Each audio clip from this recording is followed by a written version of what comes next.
C'est nous. Il est 14 heures. Comme chaque mardi, Léna et Kylian sonnent à la porte de Madeleine. Pendant 2 heures, ils vont jouer et échanger avec cette retraitée. Une action portée depuis 2022 sur Cholet par l'association Unicité. Objectif, rompre l'isolement des personnes âgées. Vous voulez commencer par quoi? Aujourd'hui, on a à Cholet 16 volontaires en service civique Solidarité Senior. On va à leur domicile pour pouvoir passer un temps convivial pendant 2 heures toutes les semaines, et ce, tout le long du service civique des volontaires. Ayant à cœur le bien-être des seniors, la ville accompagne désormais le dispositif. Notre collaboration a démarré suite à des analyses sur le Choletais. Je pense à l'augmentation du nombre de personnes inscrites sur le registre des personnes vulnérables. Je pense aussi au diagnostic qui a été effectué suite à notre démarche Agglo-Amis des aînés et qui nous a fait constater qu'on avait une préoccupation majeure sur le Choletais, qui est l'isolement, l'ennui, la solitude chez la personne âgée. Il faut faire venir les jeunes chez les personnes et c'est pas toujours facile. Il y a des craintes, il y a de la peur, de l'insécurité. Il faut absolument que ce soit la ville de Cholet qui essaie d'inciter les gens à accepter de recevoir des jeunes chez eux. C'est la ville qui m'a envoyé une correspondance. Et j'ai tout de suite accepté, j'ai tout de suite pris contact. J'avais du temps libre et quand on est seul, on a besoin d'avoir quelqu'un, c'est plus vivifiant. Je cherchais quelque chose pour cette année et j'adore l'animation, créer des activités, etc.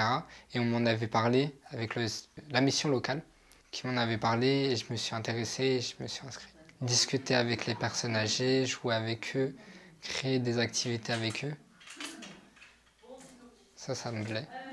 Tout comme Kylian, Léna a également découvert l'association grâce à la mission locale, avec pour idée de s'ouvrir à un nouvel univers. Au début, on a eu 3 semaines de formation pour apprendre un peu à avoir le bon contact avec les personnes, comment aborder des discussions, certains comportements aussi qui peuvent arriver, comment les gérer. À chaque fois, on propose des jeux pour ceux qui aiment bien et puis on propose des choses différentes. Quand ça leur plaît, on fait. Quand ça leur plaît pas, on fait autre chose.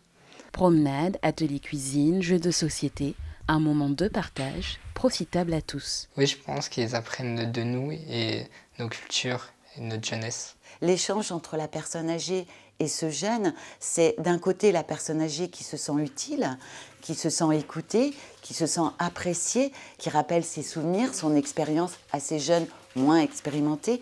Et c'est le jeune qui, de l'autre côté, qui reçoit énormément de choses et d'intérêt sur la vie et qui peut aussi, en même temps, ce service civique, susciter des vocations à un moment où on a des difficultés de recrutement sur ces métiers liés à l'humain.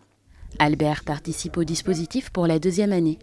L'association parvient à fidéliser ses bénéficiaires qui trouvent un grand intérêt à ces rencontres. Parce que je trouve que c'est agréable avec des jeunes de temps en temps, bavarder un peu, de sortir, que ce soit une marche à pied, n'importe ce qu'on peut faire, parce qu'on ne va pas toujours assez loin.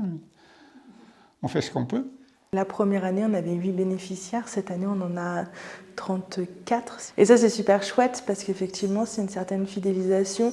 On voit bien qu'il y a un lien social qui se crée, il y a un lien intergénérationnel qui se crée. Ça, c'est super important. C'est d'ailleurs le leitmotiv un peu de la mission.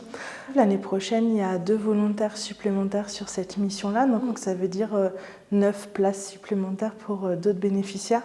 On ne demande pas un bac+10 en gérontologie, ça ne nous intéresse pas. On demande juste un volontaire qui est motivé, intéressé par la mission et qui souhaite s'y investir. Pour participer au dispositif, en tant que volontaire ou bénéficiaire, il suffit de contacter l'association Unicité Cholet.